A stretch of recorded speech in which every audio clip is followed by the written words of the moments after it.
Phone చేశాను, అయినా నువ్వు మారు. ఎలా ఎలా నేను మార్చాలి?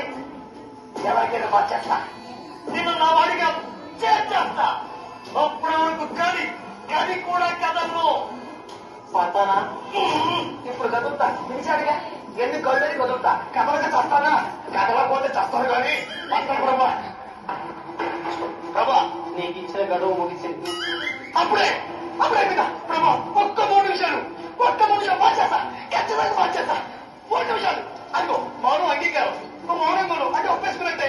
చూడు రే, ఇప్పటి వరకు నేను చుట్టుపక్కల వాటితో టార్గెట్ చేస్తా. ఇక్కడి నుంచి అలా కాదు, నిన్నే టార్గెట్ చేస్తా. నీ హృదయాన్ని, మనసు, ఆలోచనను టార్గెట్ చేస్తా. అన్నింటినీ టార్గెట్ చేస్తా. ఎలా మారో చూస్తా. దేవుని దూషించమో చూస్తా. ఎలా దేవుని దూషించమో చూస్తా. నిన్నే టార్గెట్ చేస్తా.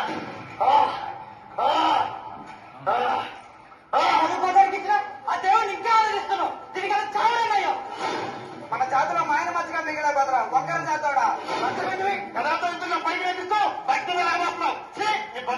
దేవుడు దేవుడు దేవుడు ఆ దేవుడు నేను నింద పాల్చేస్తాడు, శ్రమలు పాల్చేస్తాడు, హేళన పాల్చేస్తాడు. అయినా నిర్లజ్జగా దేవుడిని కొలుస్తున్నావు. దీనికి అసలు చావలేనయ్యో. అప్పుడు ఆర్థపడుతున్న నా పిల్లలు కాబట్టి నీకే రాజిస్తా. ఆ మాదిరి నాతో వచ్చే ఉద్యోగాలను దేవుడు విడిచిపెట్టా. అంతా నేను చూసుకుంటా. పోయిన పోయాడు. ఆ దేవుడు విడిచిపెట్టొచ్చే ఆయన 2 పెద్ద పిల్లలు కందులు. రండి రండి రండి. ఉద్యోగం ఇంకేం చెప్పు.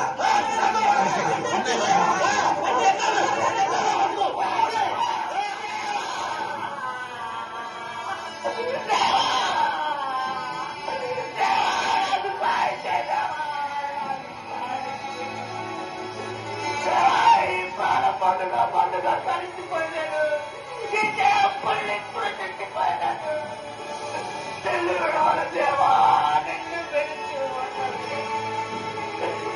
బ్రతుకులేదయా, నాకు సాయం అయ్యా, నా సాయం